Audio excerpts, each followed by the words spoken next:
Chapter 470, Super Mario Brothers. Monday, December 16, 1996. Underworld Catanzarotely Atlantis Defcon status. 328%. Next up. King of the Warlocks Don Mario made his way down into the sewers from the ancient Fidelius Church, which was the local branch of the Italian Ministry of Magic.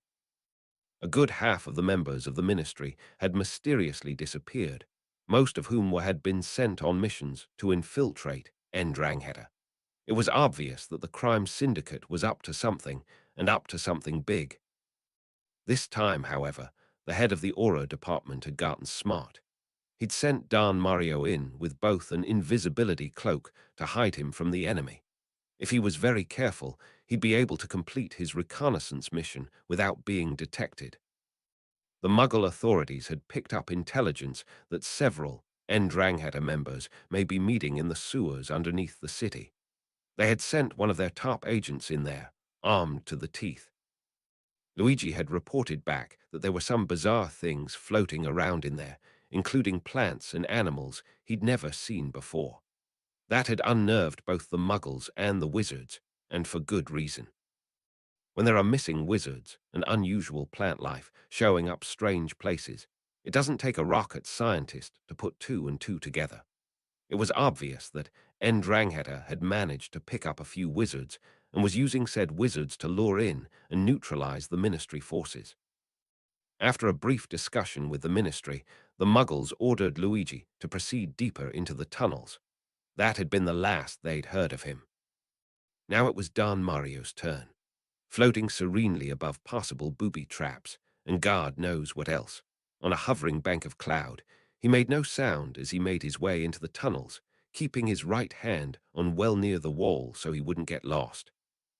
He was armed with a wand, though he was reluctant to use it against anyone but wizards because multicolored beams of light would be a dead giveaway. He was protected from Muggles by a magically enhanced Kevlar vest, one which would stop anything pointing at anything but his head and legs. The smell was horrible, so bad that he had to consciously make an effort to not throw up. Not that throwing up would change the complexion of the sewage all that much. Eventually, he gave up and cast a spell on himself which temporarily deprived him of his sense of smell. As he made his way down the tube, he noticed that there were things actually living in the sewage. He recognized them as tentacled centipedes, a dangerous small animal. He was once again thankful for his levitating cloud.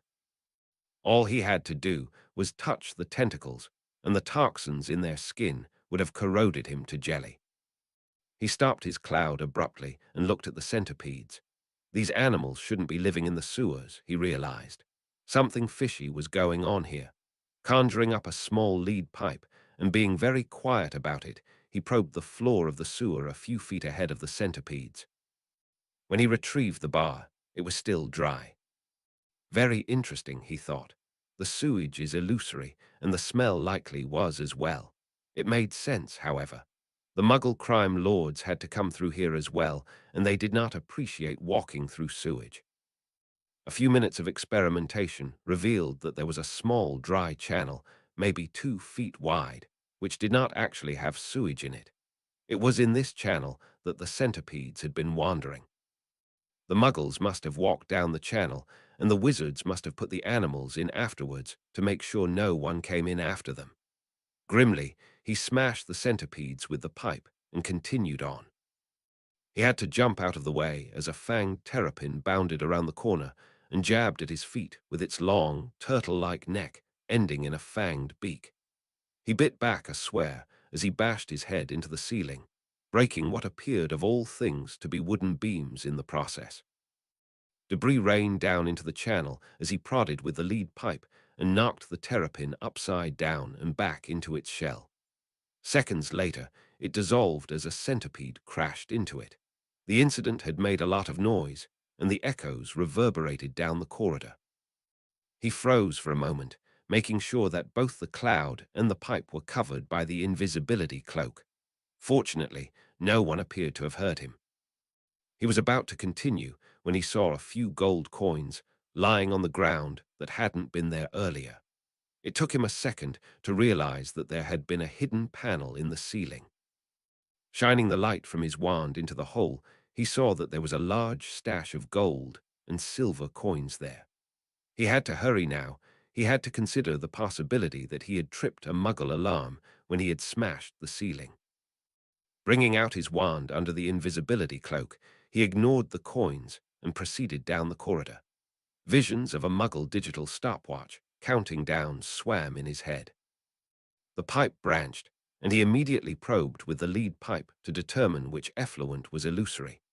He headed down the fork with the illusory sewage, only to find his path partially blocked by what appeared to be Devil's Snare, poking its deadly leaves out of a lower-level pipe. That was easy to deal with, however. Brandishing his wand at the writhing branches, he cast a thin beam of fire at the plant. As he had expected, the plant recoiled out of the way and let him pass. He caught a brief glimpse of gold flickering in the wand's light further down in the pipe, underneath the plant. He didn't have time to go after it, however.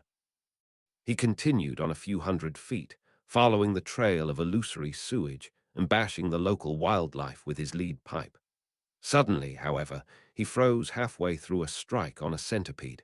Unless he'd been very badly mistaken, he had heard human voices. He had to be very cautious now. Putting the pipe in his left hand and the wand in his right, he craned his neck to look around a corner. He saw that the wizards had been busy. A large platform had been erected, hovering over the sewage like a small bridge.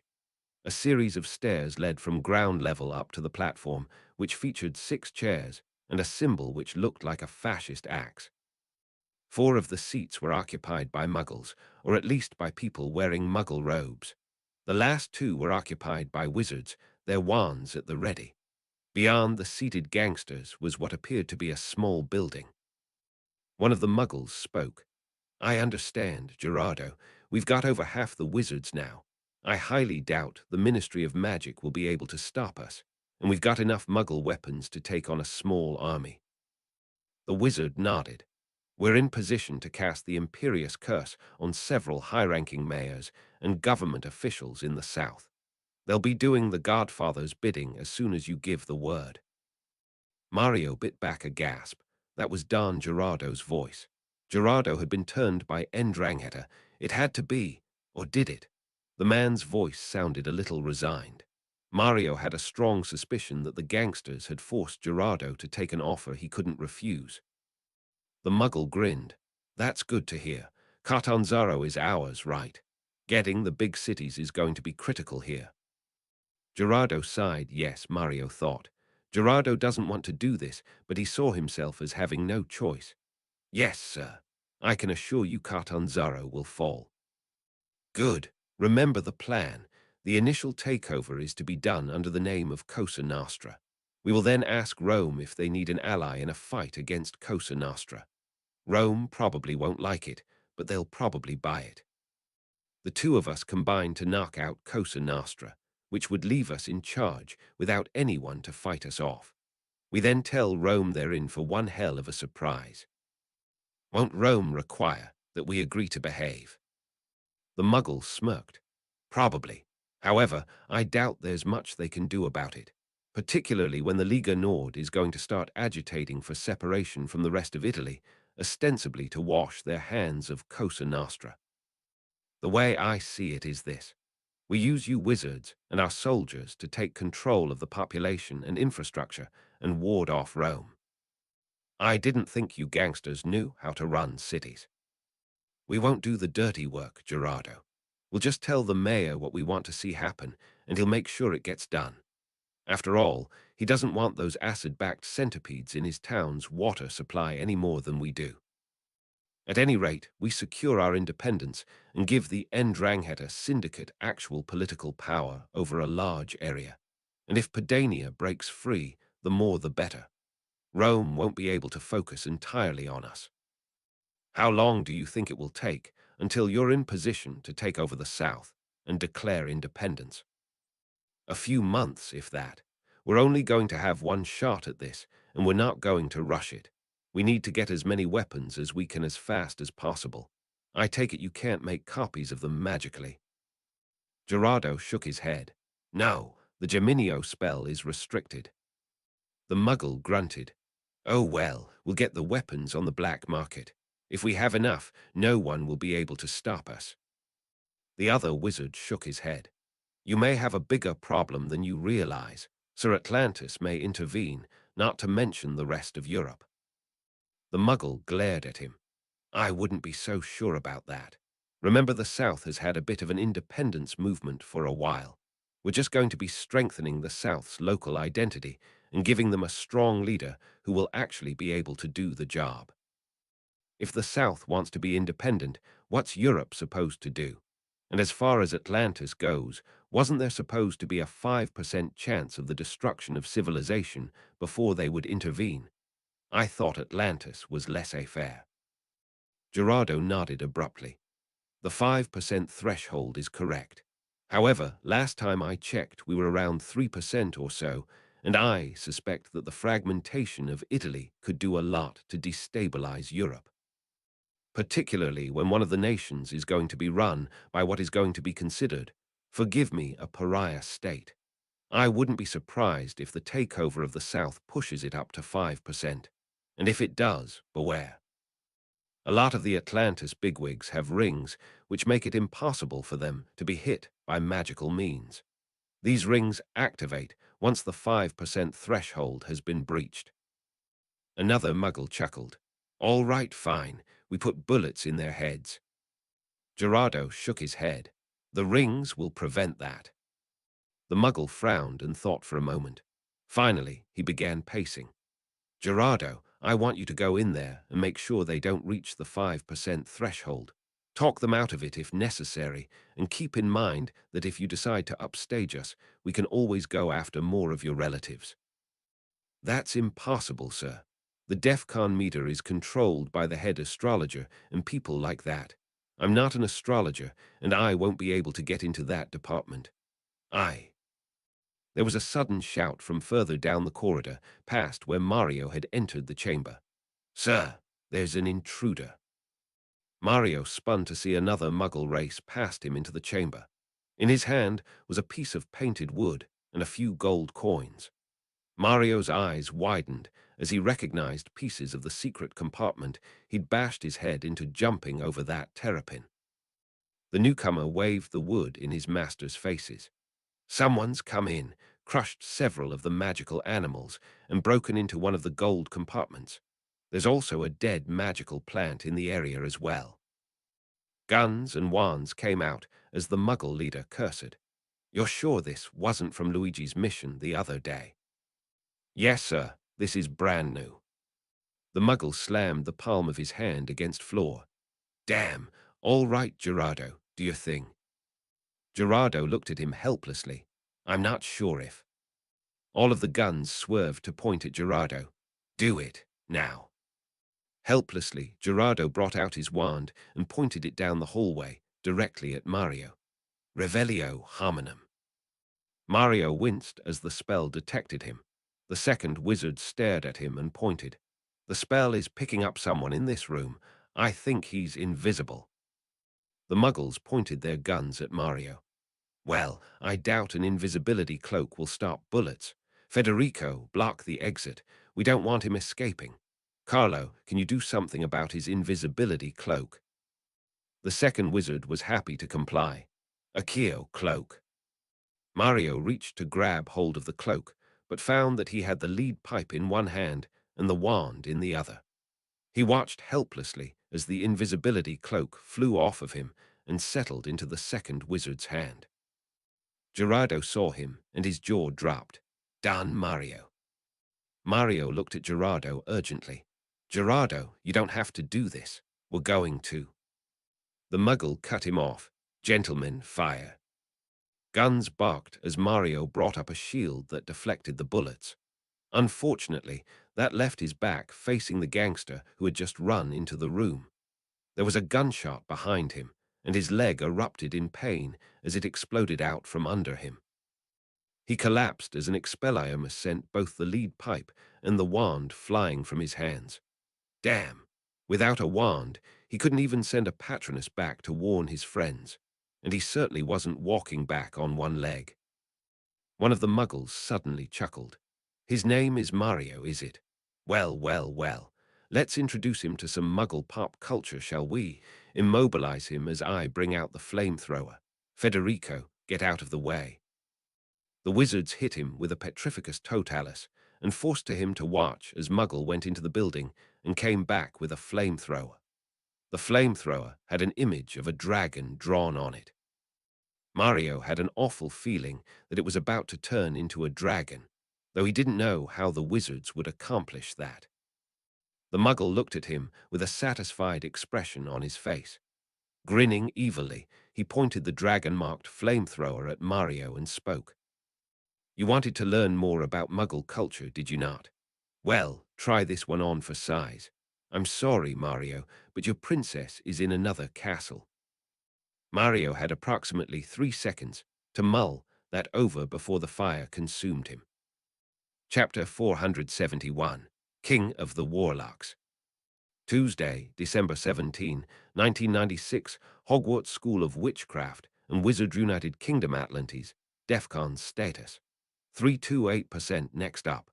Now we've got food and water. Patrick Stewart saw himself as an accomplished Shakespearean actor. Yet he had never thought that he'd have been asked to play the lead Muggle role of a Shakespearean play he'd never heard of before. The man who had originally been tagged to play the role had been killed during the Britain for Humans' attack on Hogsmeade a few weeks ago, and after a hurried discussion with the rest of the Hogwarts staff, Headmaster Flitwick had decided to turn to him. Most of the Hogwarts students had no idea who he was. A few of the kids recognized him from his role as Jean-Luc Picard, but those references were few and far between, as it would have required that the child be raised as a Muggle and be interested in Star Trek. Stewart had to admit, however, that he would have preferred this real-life magical world to anything Gene Roddenberry could have dreamed up in his pseudo-utopian 24th century future. It appeared that the real-life story behind King of the Warlocks was fairly well known, though the details were sketchy. The so-called king had in fact been a Russian tyrant by the name of Lord Boris Karchay. Not satisfied with the way Atlantis served the world in an era before the Statute of Secrecy had come into being, Karchay had tried to take over. In an act which had been cited many times as one of the reasons the Statute of Secrecy had to be introduced, this man had turned to evil and unleashed the Black Death on the Muggle world. Millions of people had died before Karchay was in fact finally neutralized by the Atlantean authorities. The play focused on Karchay's plot and eventual capture. It actually had several tragic heroes, including his own daughter, Olga Karcheva, who had been horrified at what her father had done and betrayed the location of her family's private island to Atlantis. As one would have expected in a performance like this, all of the bad guys were killed. Shakespeare, well, Sir Henry Wood had added a postscript, however, which claimed that Karchay's body was never found and that he could have survived using a Horcrux. The incident had given birth to the Russian legend of Karchay the Deathless. Amazingly, 2 of the Hogwarts staff members were old enough to remember the Black Death personally. Hugh had only been 10 at the time Karchay had been captured, and his parents hadn't told him much. Mrs. Flamel, on the other hand, had been an adult, and she had remembered a lot of it. Not only did the private island known as Bouillon exist, but there had been several expeditions there in the late 14th century to try to discover the location of this Horcrux. Mrs. Flamel didn't know much about these expeditions, as they had been highly secret. However, her husband supposedly had been on one of them, and from what he had told her, they hadn't found anything. Either the Horcrux didn't exist, and Karchay was in fact truly dead, or it had been so well protected that platoons of powerful wizards hadn't been able to find it. Mrs. Flamel's reaction had been a bit surprising when someone had asked her where Bouillon was. It had looked like she wanted to say something, but it wouldn't come out. Eventually, she admitted that she had forgotten where exactly it was. All she could remember was that it was in Europe somewhere, perhaps in the Aegean, Black, or Caspian seas. Perhaps it was further north, up where Azkaban was. For all they knew, it could be in the Aral Sea somewhere, and was now part of the mainland thanks to over-irrigation. No one really knew for sure anymore, as too much time had gone by. Most of the characters in King of the Warlocks were, not surprisingly, wizards. There were a couple of ghosts as well, and their roles were being filled by a woman known as the Grey Lady and a man known as the Bloody Baron. There was a jester as well, and Stuart was surprised to hear that most of the times fools and jesters appeared in Shakespearean dramas, they were supposed to be played by poltergeists like Peeves. From what he had seen of Peeves, the man certainly made a very good jester. Granted, half of Peeves's practical jokes got students into trouble, but isn't that what jesters were supposed to do? The general story of Kashi was fairly well known in the wizarding world, as it had been the last time prior to the fall of the statute that Atlantis had gone to its highest level of alert, DEFCON 1. DEFCON 1 implied a greater than 10% chance of the destruction of human civilization, and a tremendous pandemic spreading throughout the known world would certainly qualify as a civilization-ending event. Supposedly, a similar pandemic had actually made it all the way to Judgment Day back in the 1600s BC. Stuart was filling the role of Pope Clement Roman VI, who had been a true Muggle. Wizarding popes like John Paul Roman II were few and far between. As Europe's leading spiritual leader, it had been up to him to try to prevent Europe from panicking when the disease ravaged the countryside. The Pope hadn't been able to do much, however, especially when word leaked out that wizards themselves were falling ill. Even Atlantis bubbles hadn't been able to protect the wizards completely. Yes, the bubbles were airtight and would prevent any diseases from reaching their hosts. Unfortunately, the fact that they were airtight made it so that the hosts would suffocate unless they lowered the bubbles momentarily to bring in some fresh air, and allow rats and germs to begin nibbling at them. Everyone had immediately began clamoring for Hermione to get involved as soon as word had leaked out that Hogsmeade was going to be putting on the play. Purists complained that only male actors would have been allowed, but it wasn't long before she was placed in the role of Olga Kashiva. This inevitably resulted in Ron Weasley being offered the role of Fyodor, Olga's husband. Ron couldn't act to save his life, however, and eventually the role went to an actor from Hogsmeade. The role of the Russian prince, not surprisingly, went to King William. Mrs. Flamel complained that the prince in question had supposedly been his 40s at the time, and that William didn't fit the role all that well. Flitwick, of course, had chuckled at her and responded, "Do you serious think the Muggles will care? They're seeing a Shakespearean play they never knew existed. I think they'll be able to overlook a minor detail like this." Judging from the throngs of Muggles making their way into Hogwarts, Flitwick had been correct. The show had long since sold out, and fans of Shakespeare had been auctioning off tickets for £250 and higher.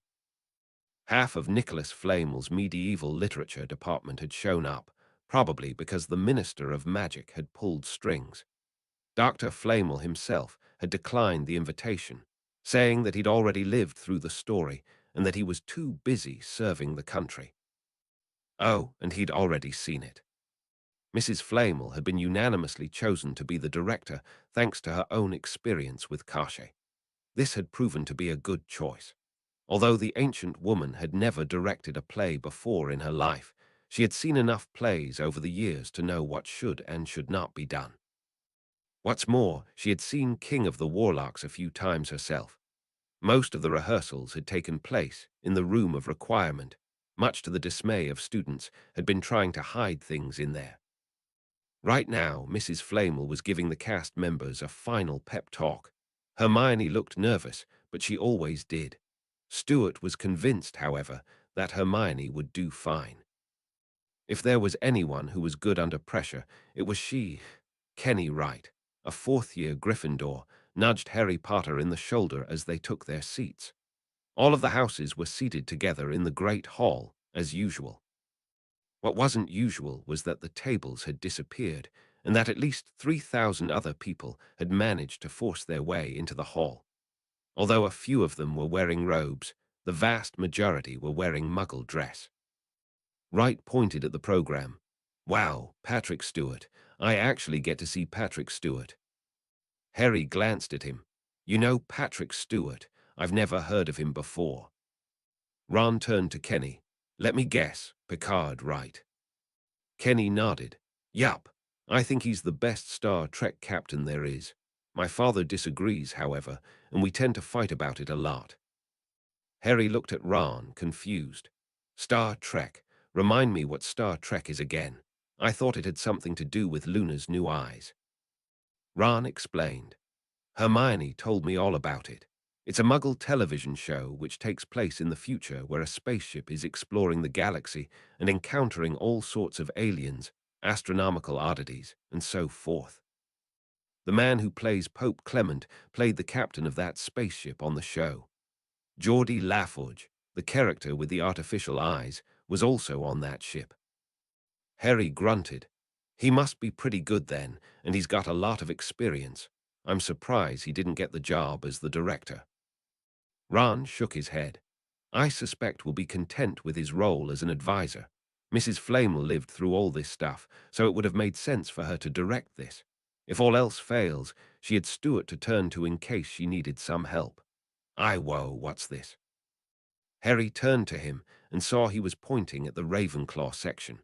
Following his finger, he saw that Rolf Scamander was openly ogling Luna. What's more, Luna couldn't seem to figure out what she was supposed to do. Harry spun and turned to Neville.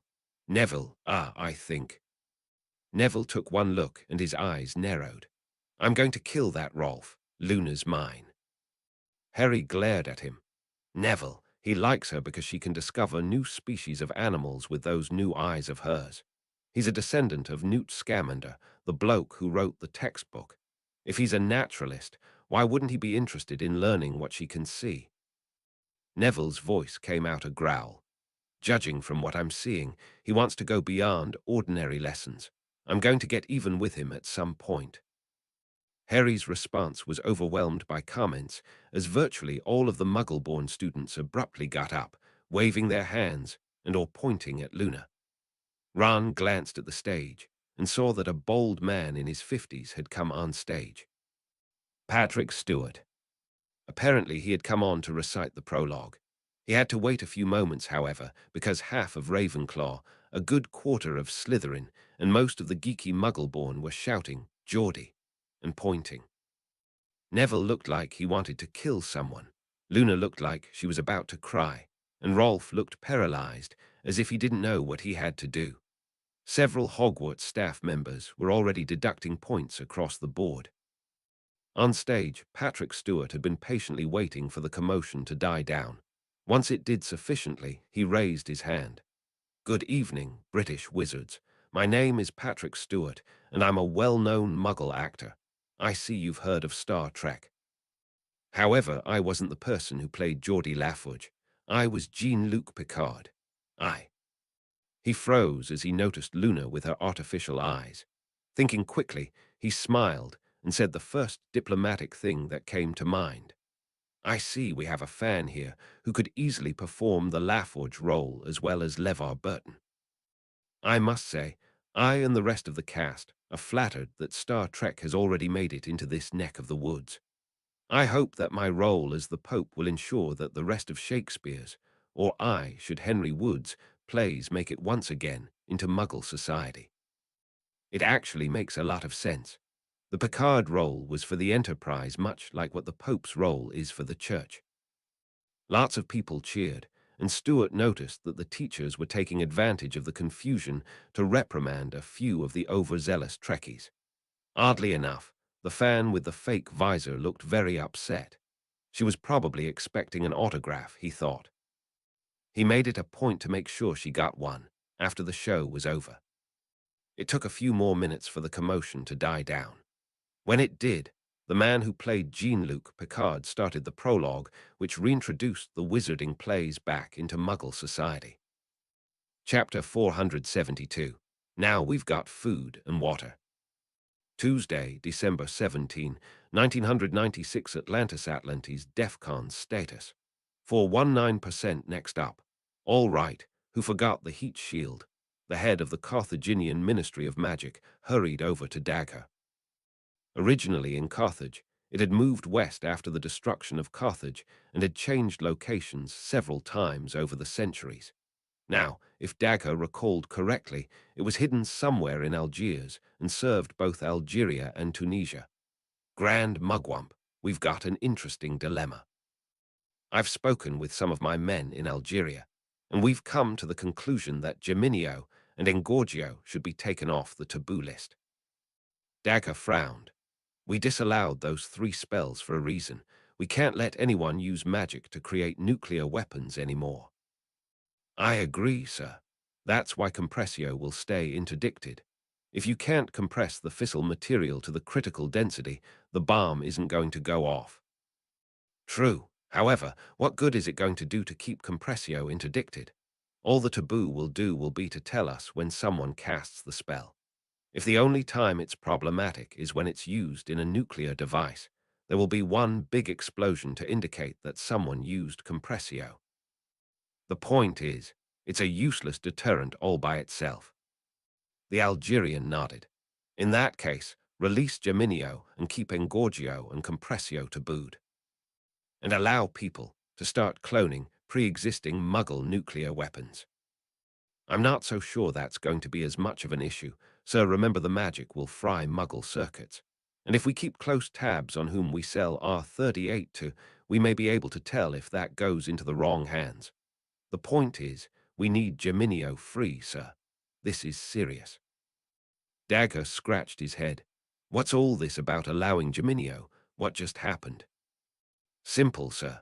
There are drought and famine in parts of my jurisdiction, and one wizard used Geminio to increase his food supply in what could have been a life and death situation. We realized that we had to allow this, sir. We brought him over to Algiers, and he convinced us that mass Geminio of food should be able to at least let us through the famine. Dagger stroked his beard. Indeed, that has to be allowed, especially when lives are in danger. I take it there's no way to reproduce food that quickly using Muggle means. No, sir. Dagger started pacing the room. This could be a major development, my friend. We've got Portkeys sending supplies all over the world now, and into space for that matter. A school in Colorado is trying to convince MT, sent Helens to even start sending Portkey boxes underground to sample mantle and core material. Do you realize what it means if we use the Israeli desalination technique, food Geminio, and Portkeys in together? The Algerian's eyes widened. Indeed, sir. All ocean water becomes potable, and we can send it all over the place via Portkey. And if we're able to Geminio food, and send it around as well in a manner which can get it not just to wizards, but to Muggles as well, without worrying about the statute of secrecy. Dagger smiled. Exactly. We've just solved world hunger and world drought, provided that at least some sample of the food exists naturally. And I doubt we'll have to worry about running out of ocean water. Both men paused as this sank in. Eventually, Dagger continued. Granted, we're going to have to do a lot of testing on the Geminioed food. Your friends in Algeria can be what Muggles call guinea pigs. If they can eat the food without getting sick from it or sick of it, we're in business. Tell Mikkel Oved that I want to see her immediately. I want both the Israelis and you fellows testing out these new ideas. Mikkel Oved will send you some of the wizards associated with the desalination project, and you are to send the man who Geminioed the food over to Israel. In the meantime, I'm going to speak to the taboo department and instruct them to take Geminio off the list of proscribed spells. The Algerian smiled. I can't help but admit, sir, that this is amazing. Now the Muggles will be able to enjoy the same bounty that we wizards do, and we don't need to worry about giving away our secrets. Dagger nodded. Indeed. Inform your staff and the Israelis that they may be in the running for a Millennium Prize. Tell them that they should donate at least 10% of the prize money into Lone Palt's Angel Fund so it can be reused to work on the remaining problems.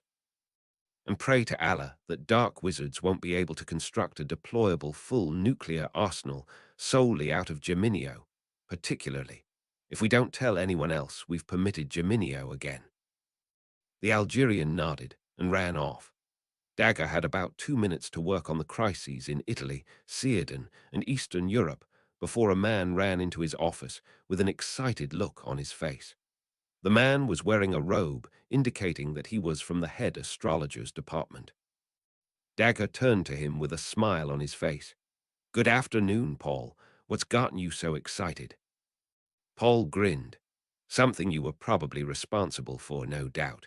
Would you believe that the latest numbers on the apocalypsometer have dropped to 1.9%?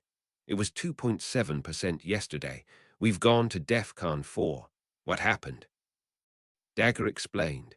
"We've just figured out how to solve not only world drought, but world hunger as well. We are on the verge of solving another of the millennium problems, Paul.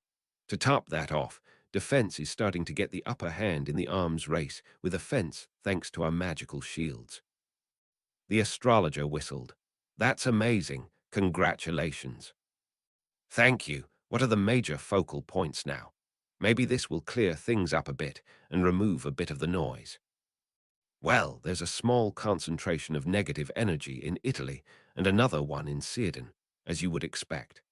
However, there is a full-blown vortex developing in Eastern Europe, focused near the Romanian coast of the Black Sea." "A vortex?" "Yes, it's on the same order of magnitude as the one Voldemort had triggered in North Korea. To be honest, I'm amazed we're at DEFCON 4. I sense major storm clouds on the horizon and had a vision of a huge tornado miles across." Dagger frowned. "It's troubling, but I wouldn't worry about it right now. If it were truly a problem, we'd probably still be at DEFCON 3 or higher.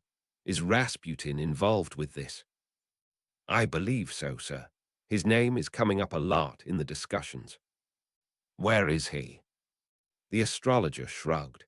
"We don't know. We're looking around in Eastern Europe and are being assisted by the Chinese and Korean ministries of magic. So far, nothing.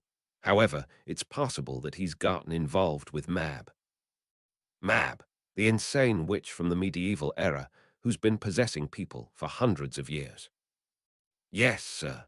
I don't want Mab involved here because I see her as a major wild card.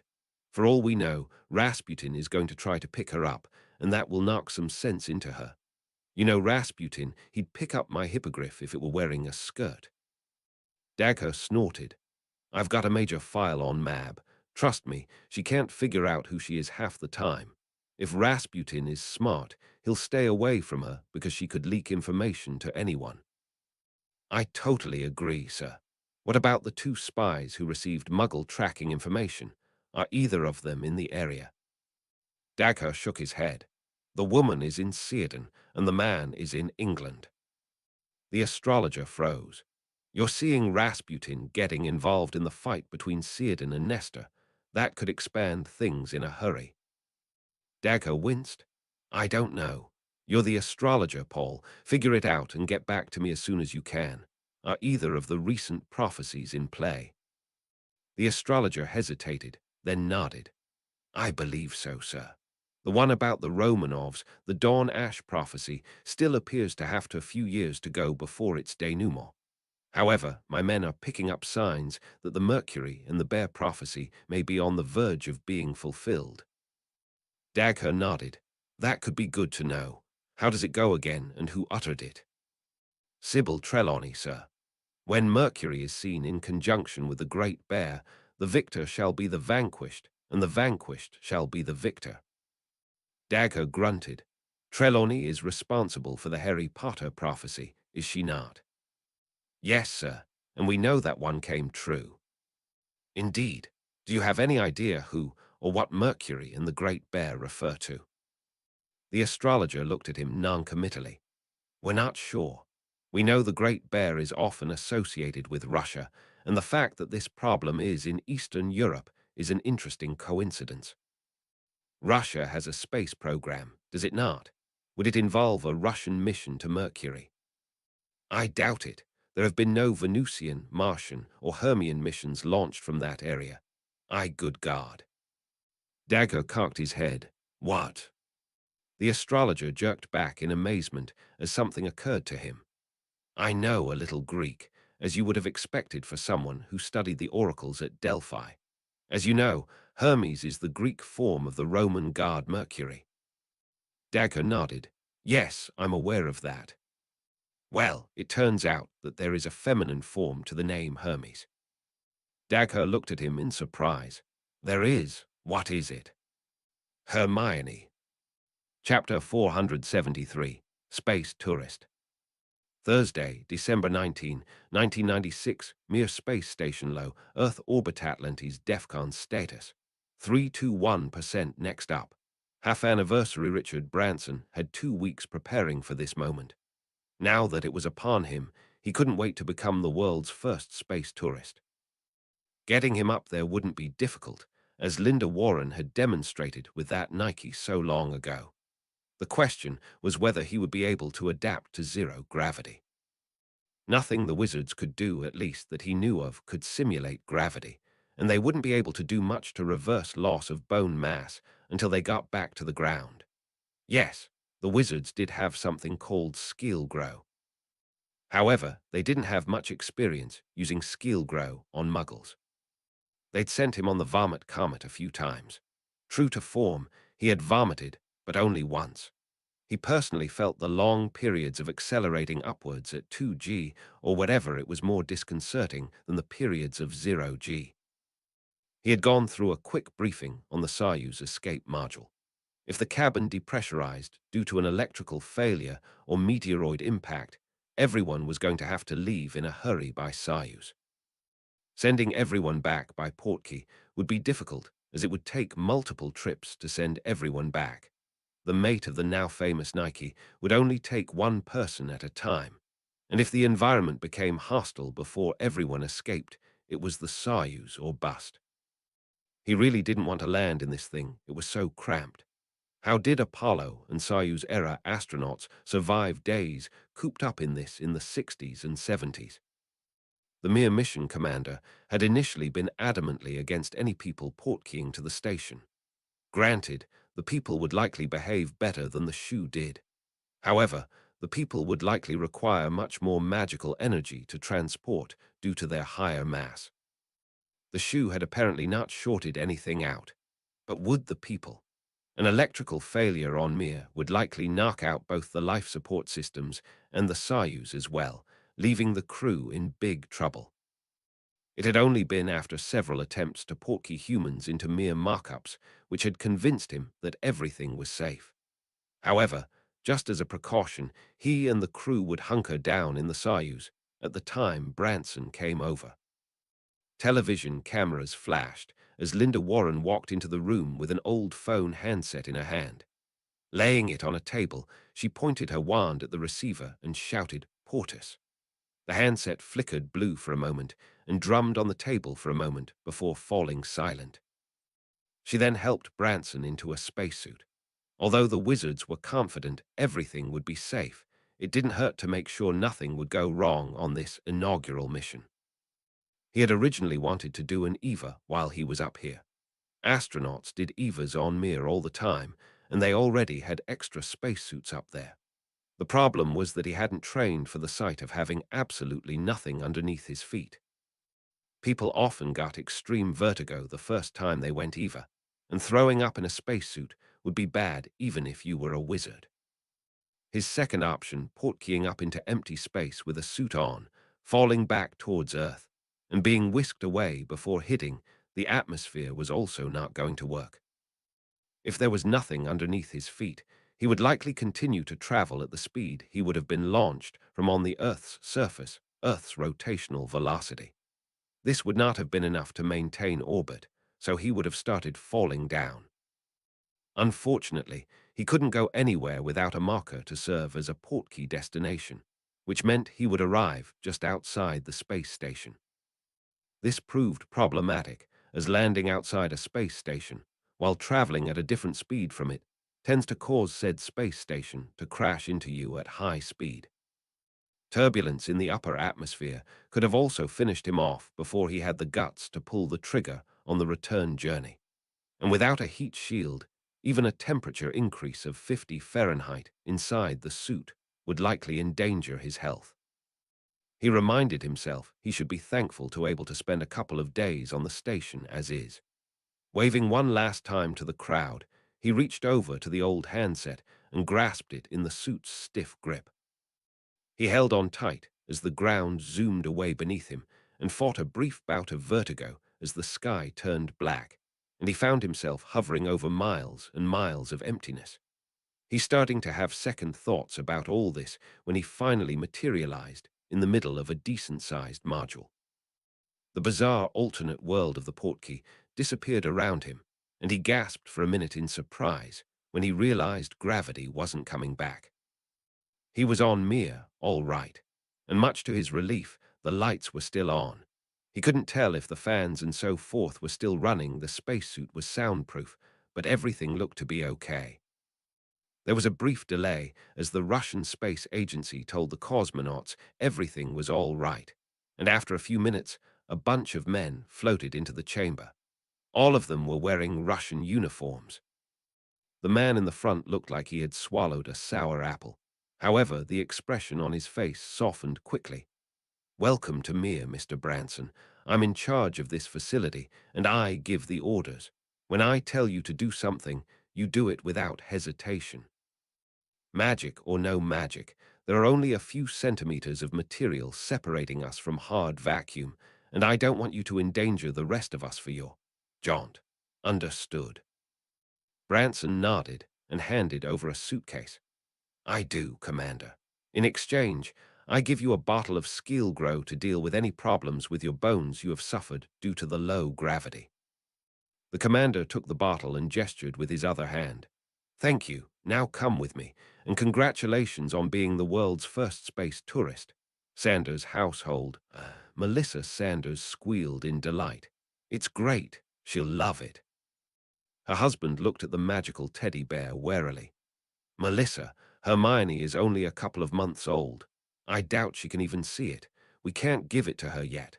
Besides, won't she be intimidated by something about 3 times as big as she is?" David Stern frowned. "If you want, I can exchange it for something smaller. Perhaps you would prefer one of the smaller animals I had for my nephew."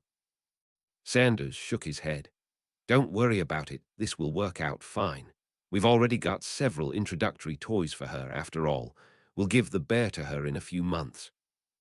Not surprisingly, the bear promptly spoke up. Whimpering softly, it said, "You don't want me." Stern laughed quietly to himself, but Sanders actually felt sorry for the animal. "Don't worry, bear. We'll give you a nice home. However, our daughter is still a bit young for you." The bear shook its head. "I'm good for kids ages 6 months and up. Is your child 6 months old? I can also shrink to a more manageable size. You can stick me in a closet or pocket." Sanders's eyes narrowed, and Stern grew embarrassed. Softly, Stern muttered, "Oops," as Sanders began to explain. "She's actually 2 months old right now. Will it be all right for us to put you in a closet for the time being? We'll introduce you to her 4 months or so from now, when she outgrows her current toys and needs a new one." The bear seemed to cheer up. "That would be nice. I'm sure she'll be happy. I'll sing songs to her, make funny noises for her, and so forth. With 4 months to prepare, I'll have some really good ones." Melissa looked at the bear hopefully. "I don't suppose you'll be able to feed Hermione and change her diapers as well?" "I'm sorry, I can't do that. However, I can turn different colors. Watch this." Sanders rolled his eyes as he picked up the bear, which had abruptly turned a hideous shade of purple, and put it in a closet, along with no fewer than 10 other slinky snakes, bubble rattles, and other toys both magical and mundane. The bear waved goodbye as Sanders shut the door. Amazingly, it didn't start complaining. It was scared of the dark as soon as the door was closed. Stern looked at Sanders apologetically. "Izzy, it's not my fault. The guy from MT, St. Helens, said that people use this toy for wizarding children as young as 2 months. They told me to disregard the label." Sanders sighed. "We don't have wizards in this house most of the time." If something goes wrong because the toy was inappropriate, we're not going to be able to fix it immediately. I'm sorry, Dave, but I think the toy will have to wait. West Bank, the phone rang in Avigdor's office, and he picked it up. Hello. Shimon sounded frantic on the other end. Avigdor, look out. The Nephilim have just come after us. They're evicting us unless we're willing to share our community with Palestinians. Avigdor bit his lip. Shit, can't you do something about it? Do something? How about running? They've got at least one wizard, and they're all twice as tall as we are. You're supposed to be a soldier in the army of God, Shimon. Soldiers don't chicken out. Against humans, yes, but against these guys, that's cheat. The phone suddenly went dead. Avigdor groaned, hung up, and turned to the rest of the people in his group. All right, fellows, the Nephilim are onto us. Be very careful from now on in. Oh, and arm yourselves. I'll ask for backup. We can't let these terrorists and heathens take possession of our land. Chapter 474, Half Anniversary. Friday, December 20, 1996, shores of Lake Scrimgeour, London, Atlantis DEFCON status. 321% next up. Maybe I can introduce the crumple-horned snorkack Hermione Granger always thought that she was eloquent and had a strong vocabulary. More often than not, she was not at a loss for words. However, this was a speech that she was going to have to work on a great deal. She had only found out about it 2 days earlier, and she had been absolutely swamped that day with J.K. Rowling visits, cleaning up the King of the Wizards set, and midterms. Your mission, should you choose to accept it, write a dignified speech for the 6-month anniversary of the Judgment Day attack and be prepared to present it to the people of Britain within 48 hours. Oh, and keep in mind that millions, perhaps billions, of people will be watching you as quite arguably the most famous witch in Britain. The company that ran the Hogwarts Express had chartered a special train so that everyone from Hogsmeade could make it to the ceremony, which was going to start at 1:08 p.m. on the dot, the time the initial nuclear weapons had gone off in the Ministry of Magic. All of the students had been told to dress in the most formal robes they had. There were a couple of exceptions, though. Hermione was to wear formal and modest Muggle clothing because she was going to be speaking. And there was also King William, who would be wearing clothing appropriate for his rank. The king wouldn't be speaking, however, as a representative of the Regency Committee would be doing it in his place. There had been a brief meeting in the Great Hall before the students and staff had headed off to the train station. There, Professors Flitwick and Moody had read off, one by one, the list of students who had died in the Judgment Day attack. The reading had brought back a lot of memories. Colin Creevy, the owner of a well-known Muggle camera. Justin Finch-Fletchley, the boy who would have been attacked by a snake had Harry not discovered his Parselmouth ability. A large number of them had been Muggle-borns who had been living in and around London with the rest of the Muggle families. The list had then gone on to include students who had lost relatives in the attack. That list was also long and included several students who were now orphans. It also mentioned the staff members who had been killed in the events leading up to Judgment Day, Minerva McGonagall and Dolores Umbridge. Such was the solemnity of the occasion that not a single student laughed or cheered at the mention of Umbridge's death.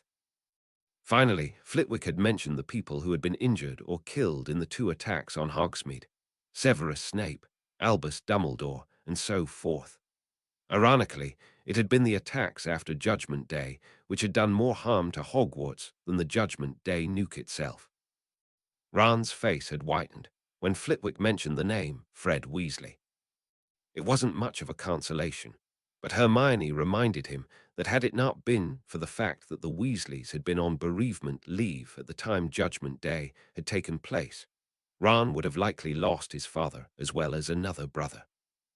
Percy and Arthur Weasley had been working in the ministry, after all. As the students marched into place in the park which now lined Lake Scrimgeour, Ron turned to Hermione. I hope this speech goes well, Hermione. Look at Malfoy. Ron pointed, and Hermione saw that Malfoy was staring in horror at the ruins which were still standing. Without Crabbe and Goyle around to bolster his ego, the former school bully collapsed and fell to his knees. Pansy Parkinson hurried over to his side, and Ron heard Malfoy sobbing in a trembling voice. The horror, annihilation, mercy killing. Pansy, hold me. Harry, who had been walking behind Ron and Hermione, nodded. I was told Draco was brought to this area shortly after the bomb had gone off and saw the ruins before they were submerged. Apparently what he saw jolted him enough that he renounced his Death Eater allegiance. I don't like him all that much, but I can tell he's not as nasty as he once was. Ron nodded. If there is anything good that came out of that attack, it was Draco's reformation. Hermione glared at him. I don't think that's appropriate. Ron, one person's change of heart is not worth the death and traumatization of millions of people, particularly now. Ron nodded in understanding as a large group of wizards escorted Nicholas Flamel in his formal robes as Minister of Magic over to the Hogwarts delegation. Accompanying the wizards was a large group of beefeaters. People melted out of his way as he approached the Gryffindors. Flamel put his hand on Hermione's shoulder. Are you ready, Hermione? Hermione nodded. It's not perfect, but I think it will do. Hopefully the other speakers will take up my slack. Probably. Where's William? Hermione pointed, and it was easy to make out King William due to his unusual garb. Flamel nodded, and the royal guards came and began escorting him to a hastily prepared box on the shore where he would be watching the ceremony with the Regency Committee. Hermione saw, much to his surprise, that the wizarding queen Laura Spencer was also in the royal box, along with an aura in what appeared to be ceremonial garb. Seated next to Princess Diana, Hermione suddenly noticed how much the two women looked like each other. Granted, Diana was significantly older. However, it was fairly obvious they were related. There were people all around the perimeter of the lake. Ideally, the people invited to speak would have done so from the center of the lake, right at ground zero. However, there was no real way to get the Muggles out there. There was still a risk of residual radiation, and it was still considered disrespectful for anyone to actually enter the water. In lieu of a floating platform, a large podium had been hastily constructed by the wizards facing away from the lake, so that the lake would be in the background. Many of the speakers were already there. Prince Andrew, ex-Grand Mugwump Dialonis, Michael Heseltine, and so forth. There were 2 empty chairs, reserved for the Minister of Magic and Hermione. Crowds moved out of the way as the beefeaters and auras cleared a path to the podium. Hermione was the first to speak, and cameras flashed in her face as she mounted the podium. For thousands of years, wizards and muggles lived, worked, and played together. Wizards were responsible for helping the human race through many of the difficult periods in history, and were it not for the close cooperation between our two groups, it is quite possible that the human race could have perished. Most of the interaction between wizards and muggles has been done in a spirit of cooperation, knowing that it takes both magic and muscle to create a flourishing society. As Charles Darwin would have said, why would hominids have evolved wizarding genes unless they benefited the species in some way? This union would not last, however. A little over 300 years ago, influential members of Muggle society fostered distrust between wizards and muggles and began to persecute wizards. This caused the wizards to go into hiding, and the Industrial Revolution took place as the muggles found themselves turning to technology to replace the skills which had been lost via magic. Several generations of people grew up not knowing that magic was even possible. Yes, stories about witches and wizards existed. However, with no evidence to support them, they soon were passed off as myths or legends. It took a sheer accident to pierce the wizards' veil of secrecy and bring them back to the attention of the Muggles. In August 1995, a young British wizard was caught on film when a Muggle soft drink company was preparing a television commercial for the Super Bowl, the championship match for American football. The wizards tried to prevent the information from spreading into the Muggle world, but to no avail. The footage with the wizard was shown during the Super Bowl, and it soon made it onto the internet at the end of January 1996. Once it reached the internet, the information spread worldwide, and the wizards admitted that they could no longer contain it. After a brief period of time when the two communities were feeling each other out, the wizards went right back to helping the Muggles improve their world. This time, however, information went two ways. Muggles introduced wizards to the wonders of modern technology, and wizards showed the Muggles what magic could do. The combination of technology and magic has ushered in a brand new era of discovery, when problems which had been deemed intractable to one of the two groups suddenly were found to have easy solutions if one looked at the problem another way. Magic has made childbirth significantly simpler and safer for both mother and baby. It is now possible to travel from place to place in a snap, reducing the stress on the environment and fossil fuel use. Just recently, we sent the first tourist into space, as we finally begin to send human beings into space on a regular basis. We have explored planets we have never been to before, and we have discovered evidence of past life on Mars. New landmasses have been discovered in the Pacific Ocean, and Jonathan Swift has been vindicated in his geography lessons. World hunger and world drought have been solved, two problems which have been synonymous with impossibility in the Muggle world. We have discovered several new hominid species and have found that they are, for the most part, all versions of Homo sapiens. What's more, these species are all intelligent and civilized. My boyfriend's future sister-in-law is, in fact, a Vila, an attractive woman who looks to most people like a normal person, but is in reality a member of Homo sapiens nestora. Very likely these Vila have been walking among you without anyone realizing they weren't stock Homo sapiens. Some of you may even be Vila and not know it. The wizards have benefited from Muggle technology as well. It was widely believed that lycanthropy, the disease which turned people into werewolves, had no cure other than a risky potion which needed to be taken once a month. Thanks to science, however, not only do we have a wolfsbane pill in the works, but there has been work on a lycanthropy vaccine.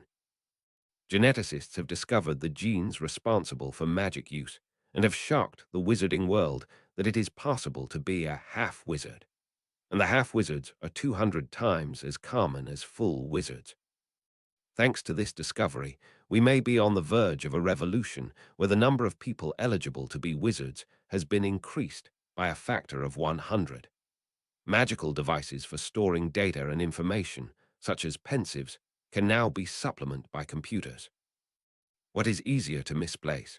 One sheet in a package of 50 unbound pieces of parchment, or an entire personal computer where one can call up anything one wants on a moment's notice?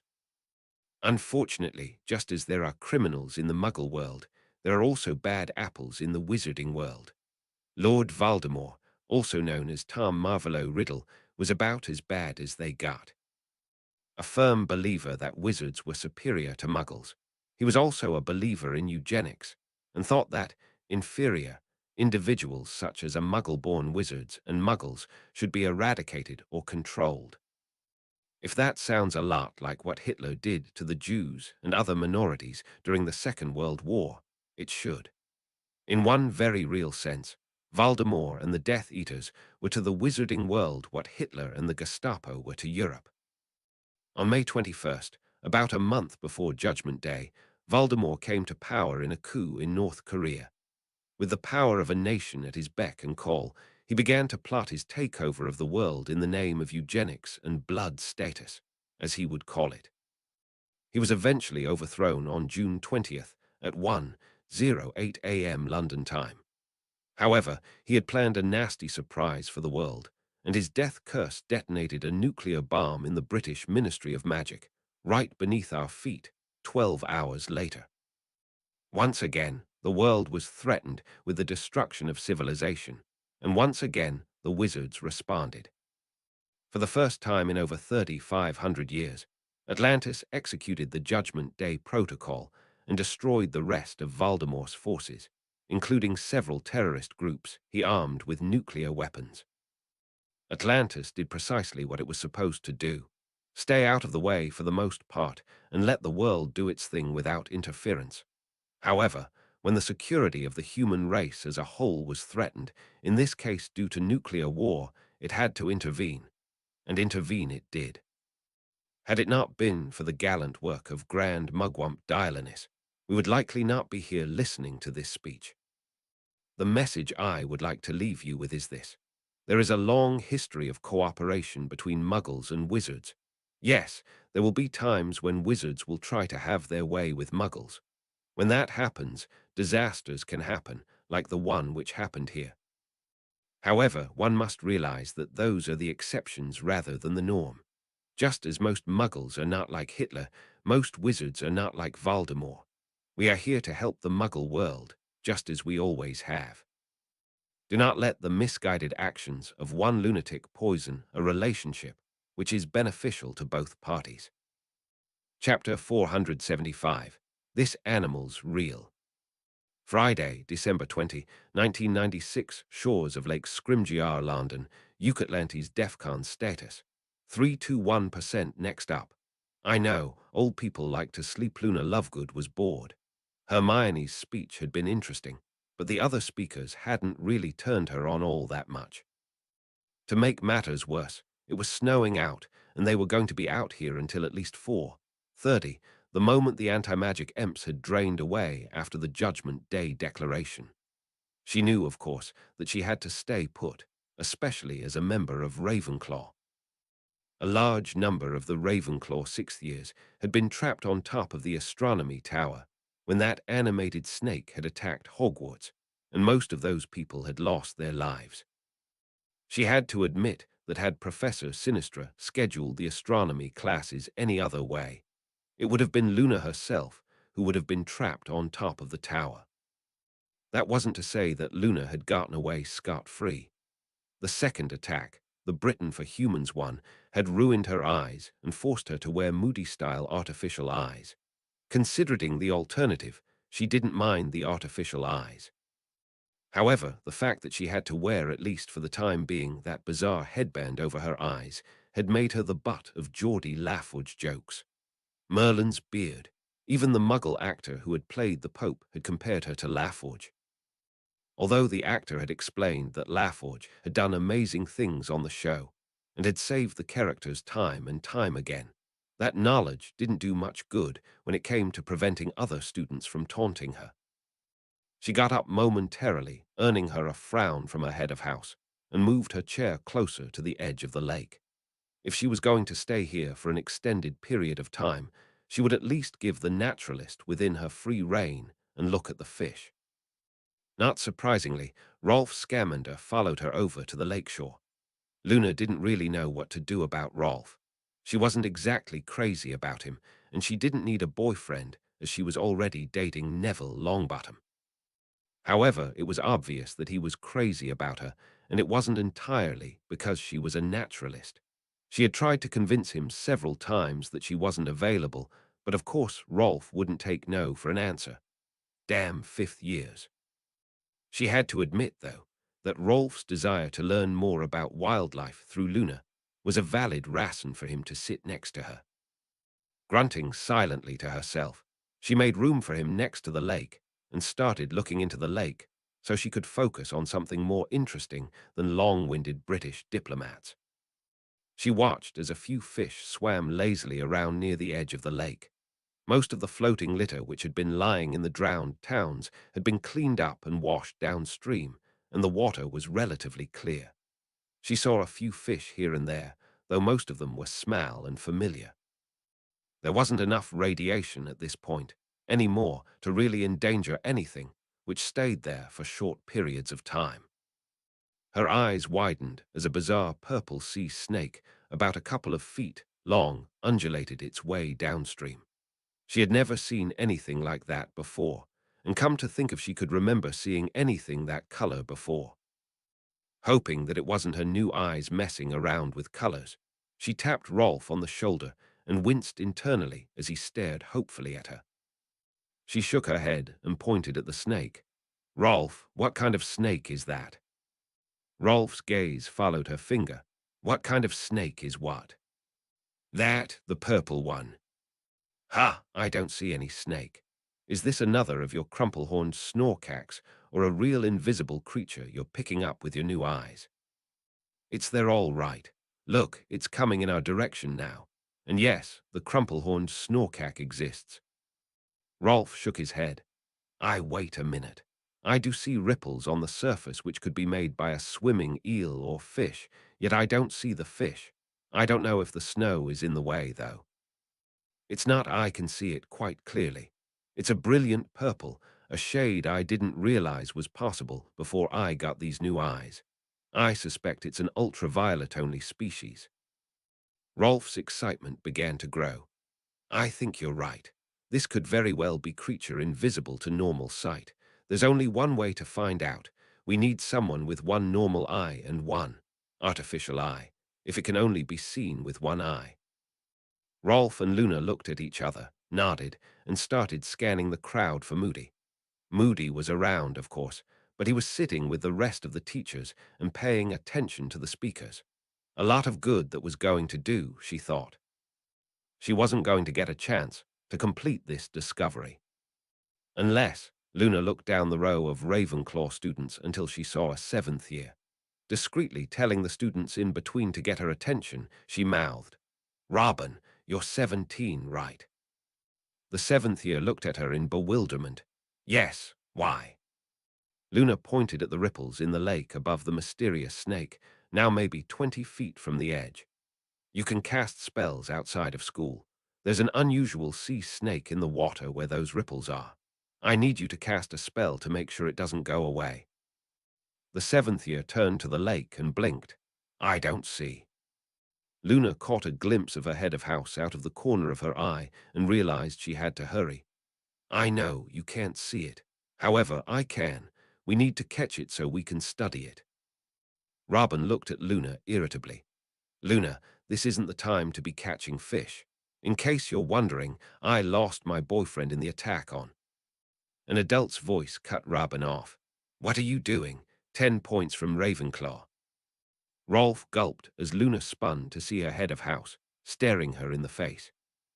With Flitwick forced into the headmaster's office by virtue of his seniority, and the deaths or incapacitation of most of the staff members present during the Super Bowl breach, a man from Hogsmeade, a Ravenclaw alumnus, had taken over duties of head of house.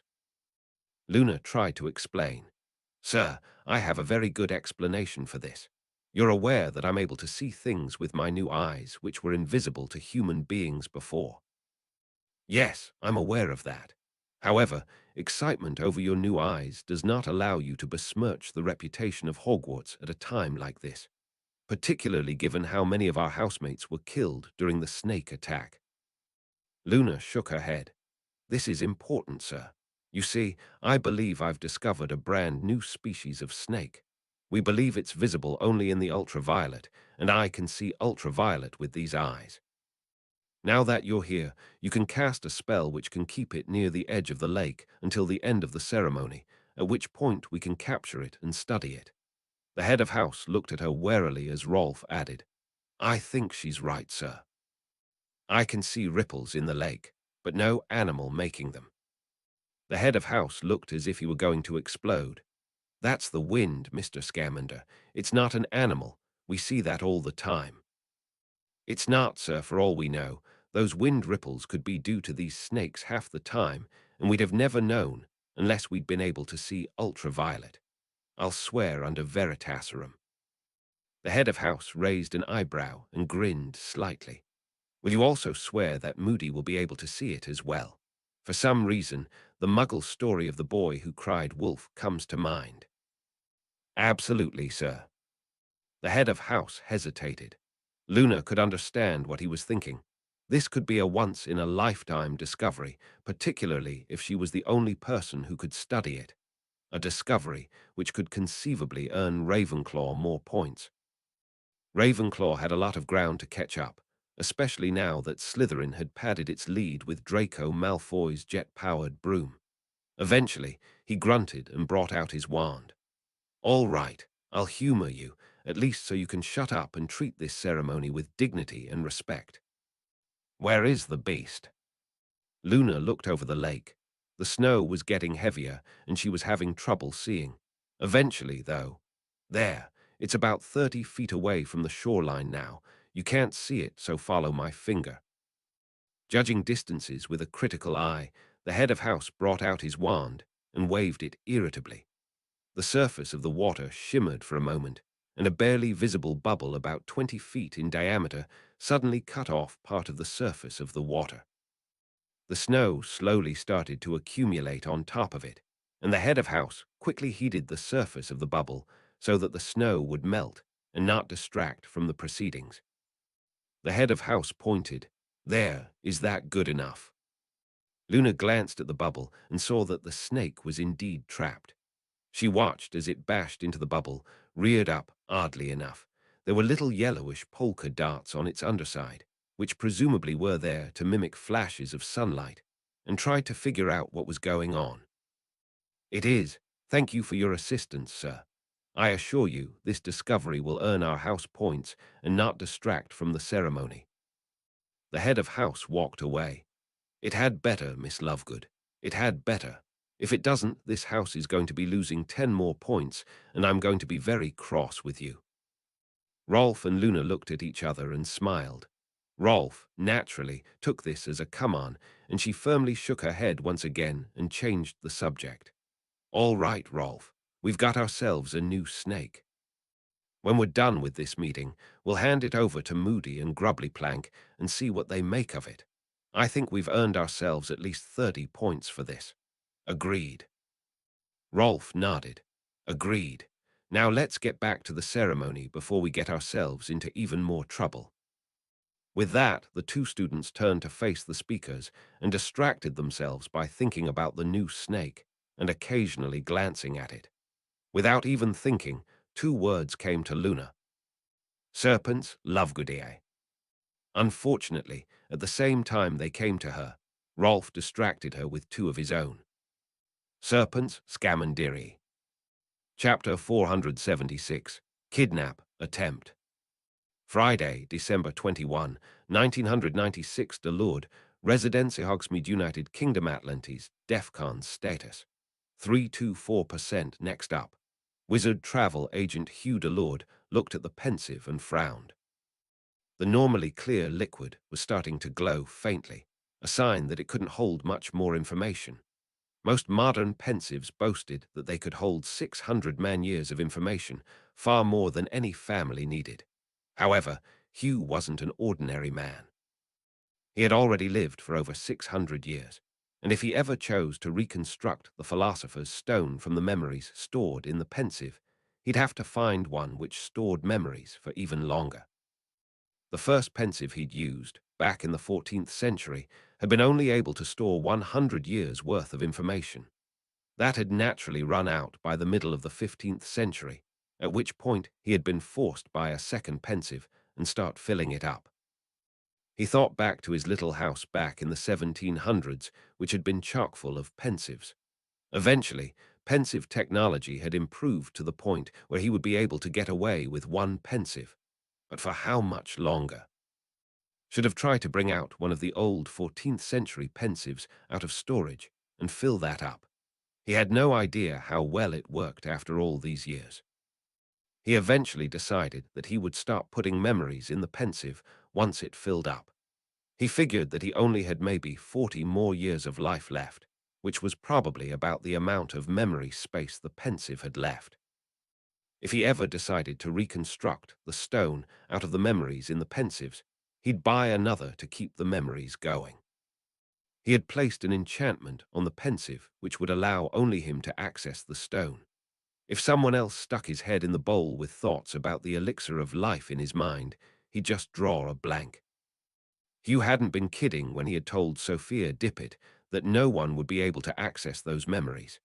Hell, the pensive itself was in a closet with a locked secret door.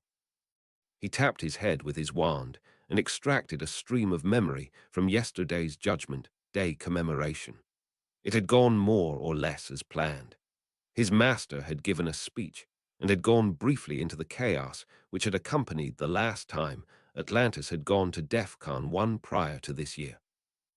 Most people knew the story, of course, and now the Muggles did as well thanks to the play the Hogwarts students had put on. He explained that in one sense Atlantis had been at a greater risk of losing its own wizards during the Karshi crisis than during Judgment Day, because there had not been any anti-magic imps protecting the wizards at the time the Black Death was going on. That, and the fact that even wizards weren't 100% sure what caused disease to spread in those days. He had been stunned to hear that Hermione had actually written her own speech. She was becoming extremely popular, thought Hugh, and it was only a matter of time until she became Minister of Magic. You couldn't pick a better minister in the post-statute era, especially since she came from a Muggle background. He had just finished storing his memories and putting away the pensive when he heard a knock on his door. He looked at the door and frowned. He hadn't been expecting guests. What was this? Cautiously, he walked to the door and said, "Hello." A man's voice answered, "Mr. DeLorean, I'm George Galway, and I'm a senior at Cambridge. I'm doing some research on senior citizens, my thesis, and I was wondering if I could interview you." Hugh looked at the door in surprise. "You're a Muggle, right?" "Yes, sir. I'm not really sure if I count as a senior citizen in this regard. Biologically, I'm only in my 50s. Yes, I'm a bit older than that, but in terms of physical health, I'm like anyone else in his 50s. I'm studying memory issues, sir, and the possibility that people's brains can fill up as they get older. You're about the oldest person I can get my hands on without trying to get an audience with the Minister of Magic." Hugh looked out the window and saw that there was a station wagon parked outside. Oddly enough, it had the name of a delivery company on it. The Muggle must have come in that car, he thought. He wondered if the Muggle's father ran a delivering company. The Muggle spoke once more. "Do you have the time to answer a few questions, sir? It will only take maybe 30 minutes or so." Hugh shrugged. "I don't see why not. There's nothing urgent going on right now. However, I'm surprised you didn't call beforehand."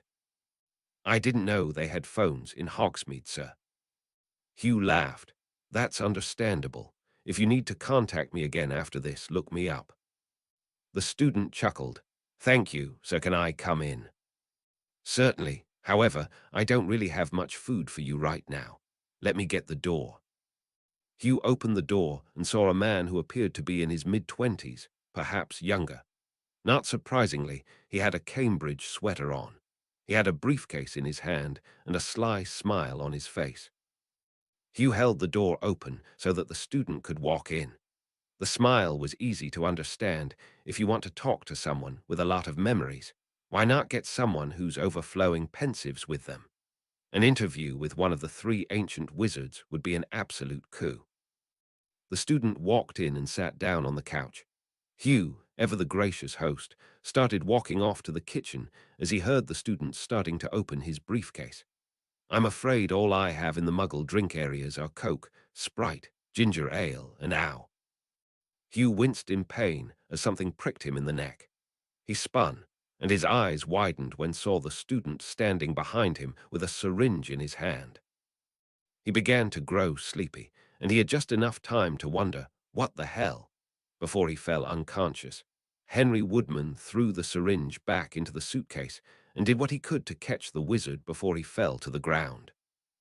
If the Russian fellows were right, Hugh would be out for at least 8 hours and would have virtually no memories of what had happened for about 20 minutes before the attack.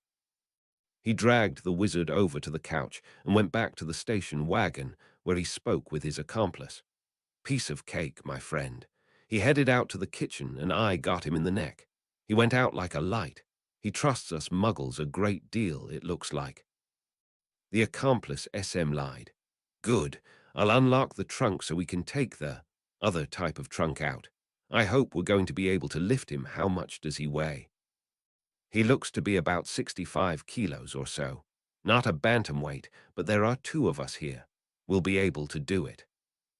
Both men smiled as the accomplice put the moving company's hat on his head. Where had those Russian blokes gotten the car from? Popped the trunk and brought out a large, padded box marked with the moving company's logo and a few air holes. They brought it into the house and laid it next to the sleeping wizard. Making sure the wizard was still alive and the padding was good enough to transport their new hostage without hurting him more, they folded up Hugh like a pocket knife and placed him in the trunk. The handling wasn't particularly gentle, but the man never noticed. They tried to play it casually as they put the syringe back in the suitcase, but the suitcase in the trunk closed the trunk and carried it back over to the car. They then placed Hugh's new home back in the trunk of the car. Once that was done, they lowered the partition between the trunk and the back seat designed for large loads. Hopefully, that would improve Hugh's air circulation during the trip back. Woodman grinned. This had been easy, and no one had really noticed anything. As far as the rest of the community knew, someone had delivered a Muggle item to Hugh's house. Perhaps he was interested in Muggle items now that he could collect them more freely. Inevitably, the wizards would catch them. However, by then it would be too late. Hugh would be in the safe house, and at least according to the Russians, even the wizards wouldn't be able to find him there. He didn't know how the Russians would be able to manage that, though, and he sure hoped the Russians knew what they were doing. Woodman was happy at least for one thing.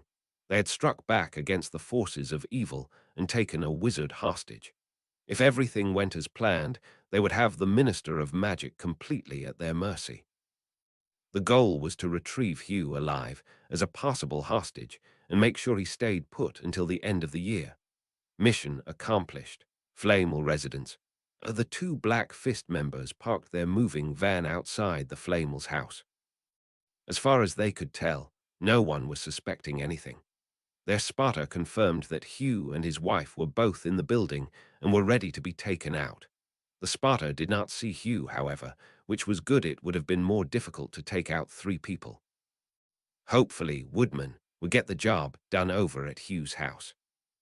The 2 men had heard rumors that someone had already broken into the Flamel house once, and that it was only protected by a Muggle burglar alarm in case Muggles had visited prior to the fall of the statute. Both Black Fist members were good with dismantling alarms, and they were convinced that as long as they didn't try to steal anything, the magical alarms inside the house would not go off. Grinning, the first cultist came up to the door. He knocked, and for a few seconds nothing happened. Finally, someone responded, but it was neither Flamel nor his wife. A man in a grey robe tapped the cultist on the shoulder. "I'm sorry, sir, but this is a restricted area." The cultist blinked. "Who are you? I need to talk to Dr. Flamel about something. He's expecting me." The robed man's eyes hardened.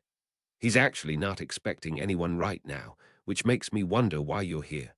As far as your other question goes, I am an Auror who has spent time with British Special Forces. I'm part of the Minister of Magic's personal guard." The cultist didn't like where this was going. He glanced back at the car with a worried expression on his face as the Auror said, "May I see your id, please? This is highly irregular, sir. Perhaps the minister simply forgot to tell me, in which case I'll let you right in. This is all for the minister's safety, after all. Britain for Humans has just been taken out of business, which means that there are probably several pissed-off Britain for Humans members seeking revenge." The cultist's eyes widened at the last statement, and the Auror's eyes went flat. It finally dawned on the cultist that the last statement had been a trap, and he had fallen right into it. The Auror took out his wand and stunned the cultist as no fewer than 3 more Aurors appeared out of nowhere. "Sir, you are under arrest. Keep your hands where we can see them. Otherwise, we may be forced to hex you with worse than a stunning spell." 2 of the Aurors dealt with the cultist as the other 2 started walking towards the car. The second Black Fist member, realizing the game was up, immediately gunned the motor. He didn't get far, however, before a blue beam hit the car and it screeched to a halt with smoke rising from its engine. Chapter 477, Wizard Travel Agent. Friday, December 21, 1996 Baghdad Atlantis DEFCON status. 326% next up. Love Bites Darina Vovchinkaya had just finished meeting with the Death Eaters, and as far as she could tell, they were all ready to launch their attempted takeover of Iraq. The Death Eaters, supplemented by several Black Guard cultists, would apparate into Saddam Hussein's government compound, or at least as close to it as possible, assassinate or imperious him, and take over the country. This scheme had already been shown to work during the run-up to Judgment Day, and it would actually be relatively easy in Iraq because of two reasons. First, Atlantis was, at least for the time being, not allowed to intervene because the city had been at DEFCON 3 for a long time. Second, the Iraqi Ministry of Magic, such as it was, consisted almost entirely of Death Eaters and Black Fists. If Saddam expected his own wizards to help defend his state, he would be sorely mistaken. If everything went as planned, the Death Eaters would transform Iraq into a wizarding state similar to Círdan, but with Islam as its primary faith. Any Muggle or Atlantean interference would result in a magical blockade of the Straits of Hormuz, along with possible disruption of the world's oil supplies. The destruction of the oil wouldn't hurt the Death Eaters at all, because they could supply stuff by magic. Muggles, on the other hand, would not be as lucky. They would depend on the wizards to supply them with everything, which would place the wizards in a position of authority over the Muggles. In exchange for this assistance, Rasputin and his underlings would be allowed free rein in Iraq as long as they did not try to overthrow the government. They would be allowed into the government in advisory roles, provided that they converted to Islam. They would also be allowed yahoos at a reduced price. What the Death Eaters didn't realize is that the treaty was with Rasputin, not with Kashay. Rasputin was indeed planning to honor it. However, there was nothing saying Kashay had to. Kashay could order the Black Fist to take over Iraq, and there was legally nothing the Death Eaters could do to stop it. Since Kashay would have had to get rid of the Death Eaters at some point anyone to consolidate his control over the world, it would only be a matter of time until he turned on them. The Death Eaters, naturally, didn't know about Kashay. They didn't really have to know, after all. A loud hoot interrupted her train of thought. She turned and saw a snowy owl in the window with, to most people, nothing in its talons. She knew, however, that there was an invisible piece of parchment in its claws. Making sure she was alone, she probed the animal's leg until she found the parchment. She retrieved it, placed it on the table in front of her, and tapped her wand on it to make it visible once again to all of my followers, Muggle and Wizarding. The time has come to prepare for Lord Kashay's return to our world. As you know, in less than a week and a half I shall perform the ceremony which will restore Kashay to child form, and then use the elixir of life to bring him back completely. This will take place on the secret island of Buyin, whose location only I know. This is because I am currently Lord Kashay's gatekeeper, and by extension secret keeper for the island. It is extremely unlikely that Atlantis knows that Buyin still exists, let alone able to find it. However, I do not wish to take any chances with our Lord's return. To that end, I would like all of my followers to travel to the safe house in Constanta, Romania, over the next 10 days. Once there, I will personally escort you to Buyin and let you in on the secret. If Atlantis does try to interfere when I bring Lord Kashay back, we will be there to stop him. You do not have to come immediately.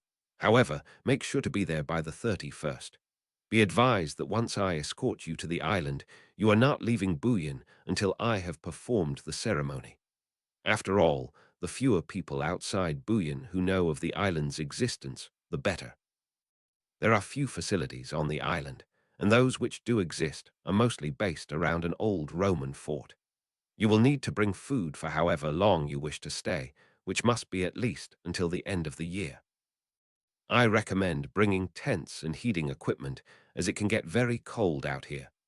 Muggle agents should get in touch with one of the wizards to provide them with magical shelter before traveling to Buyin. I will make one trip every 2 or 3 days until all of you are on the island. You will be escorted offshore as a group and then be given the coordinates of Bouillon where no one else can see you. We will then fly to Bouillon and get set up. Muggles, be advised that you will have to travel behind wizards on broomsticks. We cannot allow Muggle cameras and satellites to tell everyone where we are going. This is our moment of triumph, ladies and gentlemen. 1997 will usher in the beginning of the Age of Kashe, when our master will supplant Atlantis as the ruler of the wizarding and soon the Muggle world. All of us will become part of Kashe's cabinet and will soon find ourselves with power over billions. We will likely be immortal as well. Thanks to the ingenious work of our late friend Laranov, we have our own pirated copy of the Philosopher's Stone. As long as we prepare and drink the elixir of life, we will not age. In addition, we have kidnapped Hugh DeLorean, one of the people who helped develop the stone. If we are lucky, he will be willing to save his own life to create more stones for us and ensure that we are the only people who have them. All other copies of the stone have been destroyed, and we plan to send a message to Nicholas Flamel telling him that we will kill Hugh if Flamel ever tries to interfere or create another stone. Ideally, we would have kidnapped both Flamels as well, but we were unlucky in that regard. Until such time that we have multiple Philosopher's Stones, use of the elixir of life will be on an emergency-only basis. There is going to be a large cache of elixir in cave on the northwest shore of the island. I have placed a spell upon it, which will only allow people in if they are in life-threatening situations.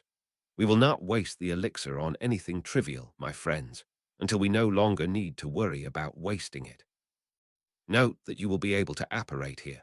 Our men have already taken control of the Russian and Ukrainian consulates, imperiusing everyone so they work for us and don't tell anyone. Since the vast majority of us are Russian or Ukrainian citizens, this is not considered an international apparition. This will make things much easier for all of us. 10 more days, and the world will be ours. Long live the Black Guard. Sincerely. Grigory Rasputin. Vovchankaya looked at the note in amazement. It would take her a day or so to pack and put everything together. However, she wanted to go to Bouillon as soon as possible. Bouillon was, after all, the ultimate safe house.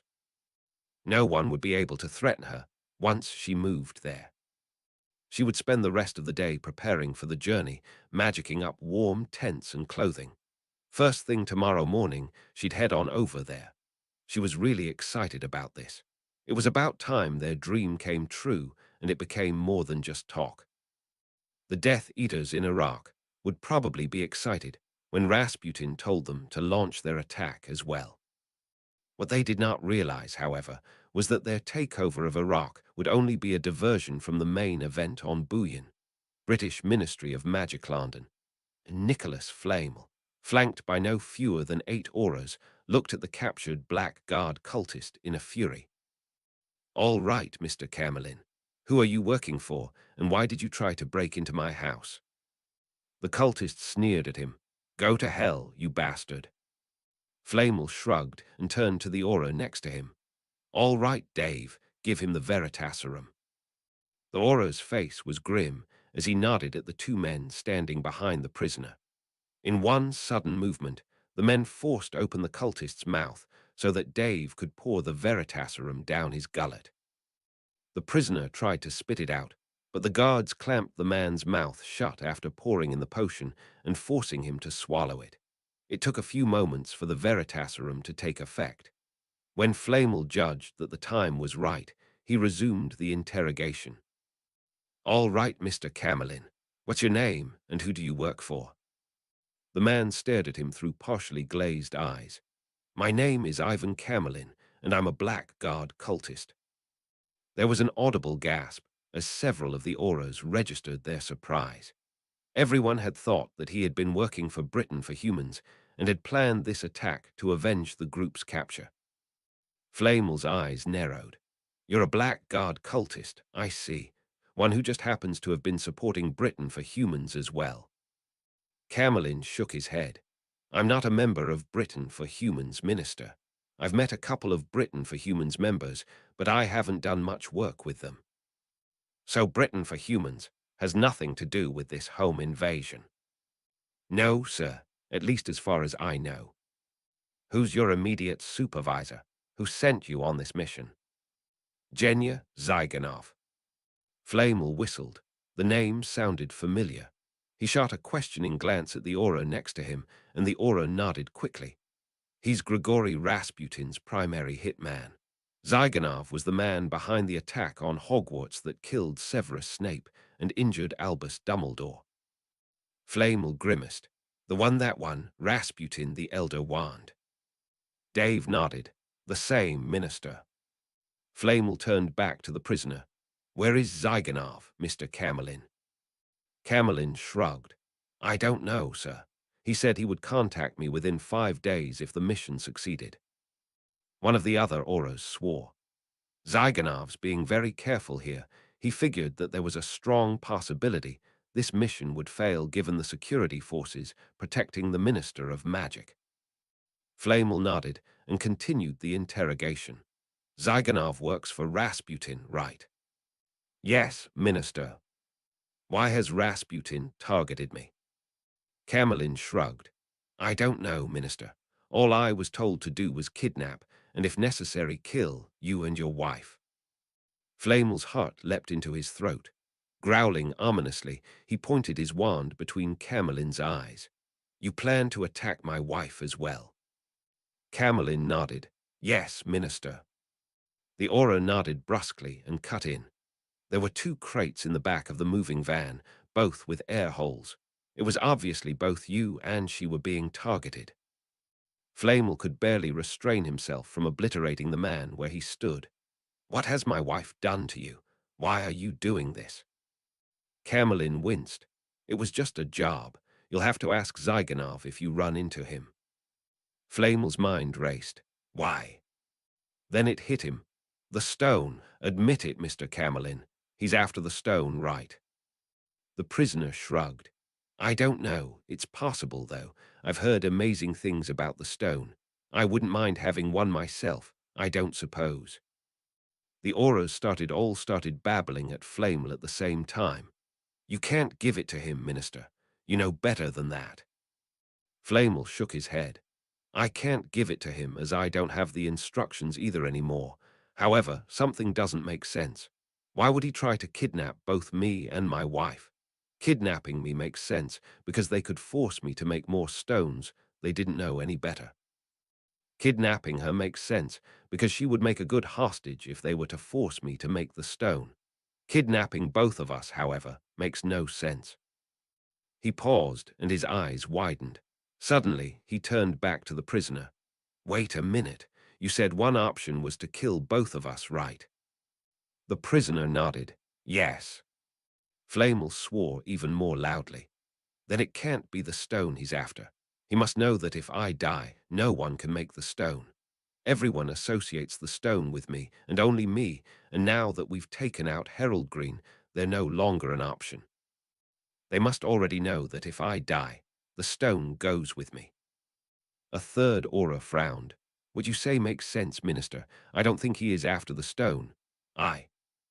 The aura was cut off by an abrupt, sir, from the doorway. Everyone turned to face the door, where another aide was waving a document in his face. Flamel rolled his eyes and glared at the aide.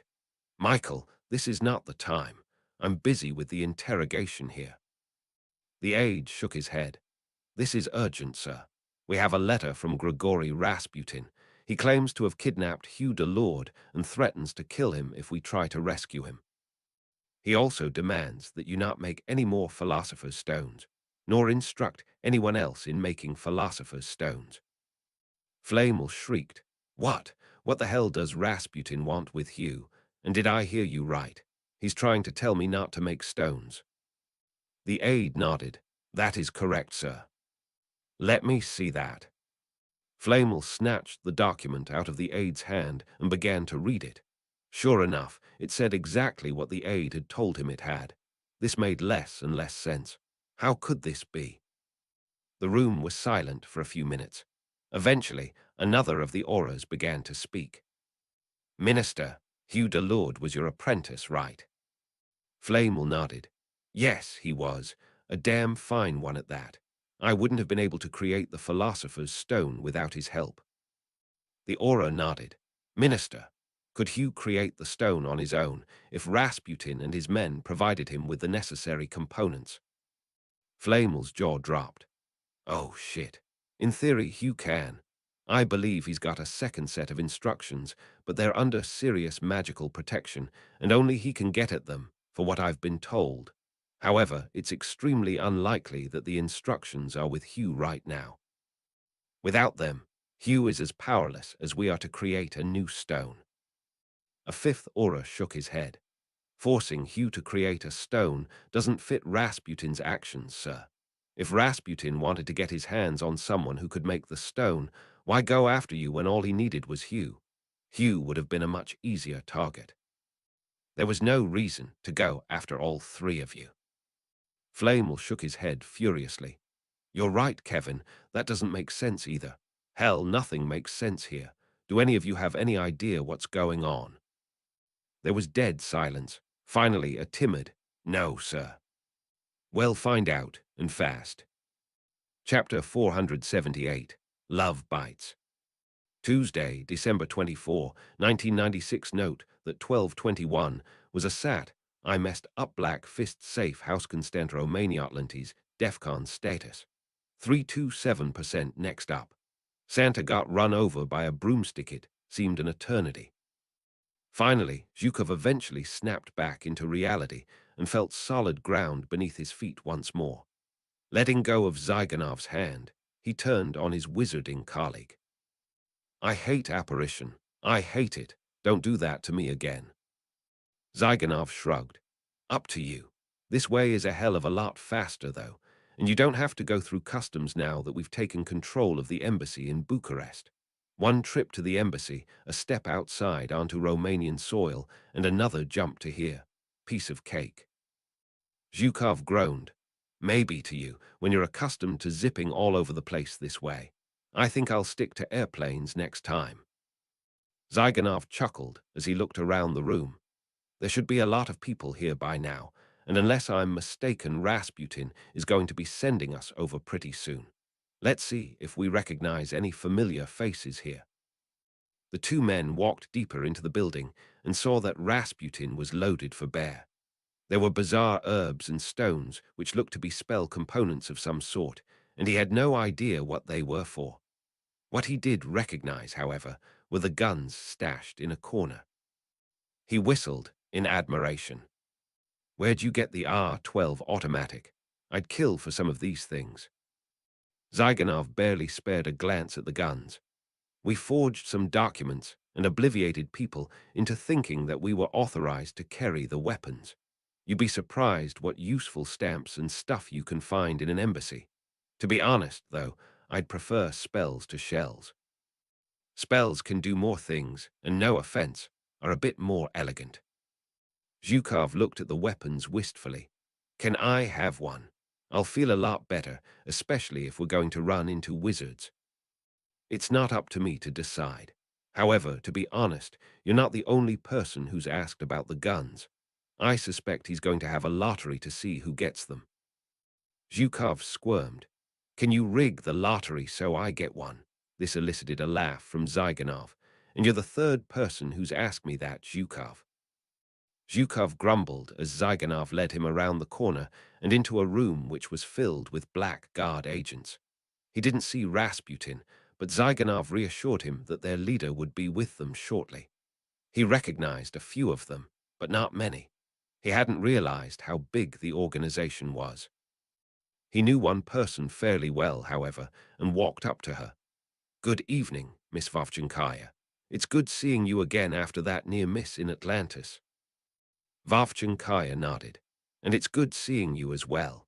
I still can't believe we made it out of there in one piece. I thought we were goners. Did they do the water torture with you as well? Vovchenkaya winced in recollection. That they did, Zhukov.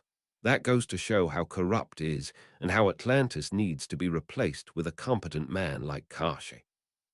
They go out of their ways to start with this Aes Sedai nonsense, and have their own Aes Sedai convince themselves they're not attacking us. Amen to that, Darina. I'll be glad when we're finally able to show the world how things should really be done. They told me that you confessed, did you? Vavchankaya hesitated. However, that was long enough for Zhukov to know what her answer was. Realizing it was hopeless, she sighed and nodded. They said you'd already confessed, so it was pointless to keep on fighting. Zhukov swore. Really? They told me that you had confessed, and that it was worth my while for me to talk. What this means is that they lied to us. Whichever one of us was interrogated first was told that the other one had already confessed, even though he hadn't even been questioned yet. Sounds like the Atlanteans played a bit of a dirty trick on us. The two agents chatted for a few more moments. The conversations, however, cut off abruptly when someone mentioned Rasputin was standing in the doorway. Zhukov turned and blinked in surprise. The mad monk was barely recognizable, having shaven off his trademark beard. He seemed excited, and for good reason. Standing next to him was one of the most handsome men Zhukov had ever seen. Zhukov shot a quick glance at Vavchankaya, who appeared to be ogling the second man openly. And judging from the reactions of the other women in the room, she wasn't the only one. Rasputin began to speak. Ladies and gentlemen, thank you for coming. As you know, I am the secret keeper for Buyan, and in a few minutes I will be telling you where the location of Buyan is.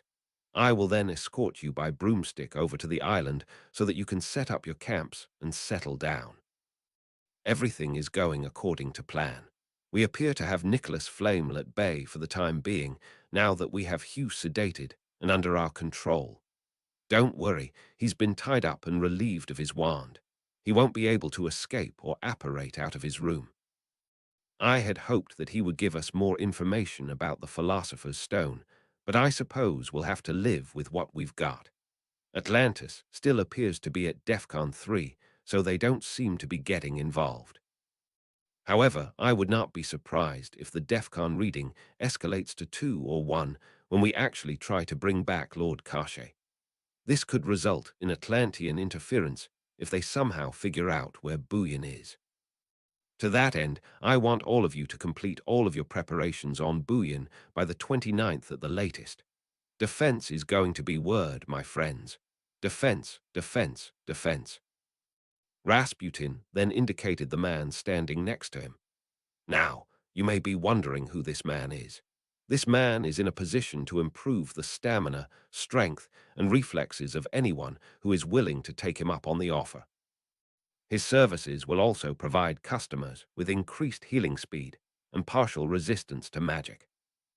The cultists muttered among themselves as Zhukov looked at the man curiously. Perhaps this was what the doctor ordered. Rasputin held up a hand, and the crowd quieted instantly. There is a catch, however, which may cause some people to decide against taking him up on his offer. You see, Edvard here is a vampire. The cultists began talking again as Zyganov drew a sharp breath. Zhukov gawked at the vampire and turned to Zyganov.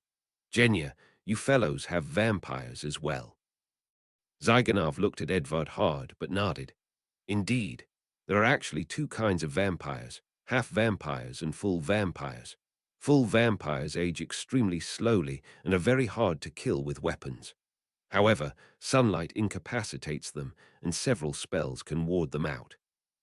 Perhaps the biggest drawback is that a transformation to a full vampire causes the subject's body to transform into a bat shape, and the vampire will have to wear an illusory body to safely interact with people. Despite what you may have heard as a muggle, not all vampires are evil, and they can only cast spells if the person had been capable of spell work before being transformed into a vampire. They need to feed on blood, however, and that tends to make them unwelcome in many communities. Half-vampires, on the other hand, combine several of the traits of both humans and full vampires. They have improved stamina and strength, but they are not incapacitated by sunlight. Their condition can be reversed by the elixir of life, turning them back into ordinary humans. They do, however, have a mild need to consume blood. The vampire, who had been listening to Zyganov, nodded. That's about right, Genya. You seem to know your stuff. At any rate, I'll finish Mr. Zyganov's description. A person starts the transformation into a vampire by being bitten by a full vampire such as myself. Yes, I have fangs, but I prefer not to show them in public because I don't want to freak people out. Once a person is bitten, he becomes a half-vampire and receives all of the benefits of half-vampirism. However, it is important that he not give in to his temptation to feed on someone else's blood. Once he does so, he becomes a full vampire, and there is no turning back. I personally would have preferred to have stayed a half-vampire, but there isn't much I can do about it now. Rasputin nodded. Well spoken, Edvard. Now, ladies and gentlemen, here is my offer. If you wish, Edvard will bite you to give you half-vampire abilities. Be very careful with these abilities, as you may feel immortal but in fact are not. People who take him up on his offer will remain half-vampires until they consume the elixir of life, which, as you know, we have in abundance. They must be careful, however, to not be tempted by any blood which is shed during the battle. Once you become a full vampire, the elixir of life will not save you. Note that if you are injured in battle and need to take the elixir of life to save your life, you will lose your half-vampire abilities. However, I would recommend that you allow your natural improved healing powers to take care of the injury for you. Half-vampires are hard to permanently kill, and full vampires even harder. The drawbacks of being a full vampire, however, outweigh the benefits in my opinion. Edvard nodded.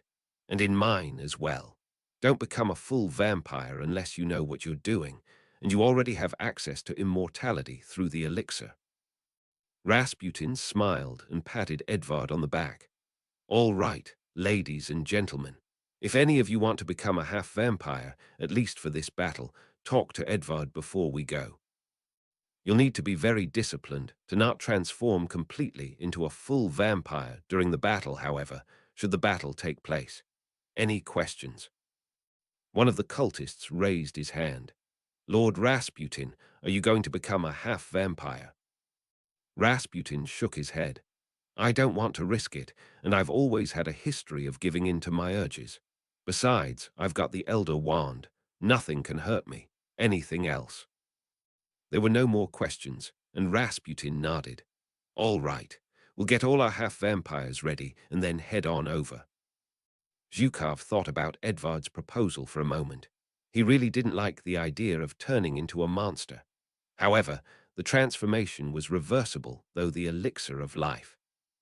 Considering that he would have one dosage of the elixir of life on him all the time, he could always use it to reverse the half-vampirism in case he found the temptation to feed too hard to deal with.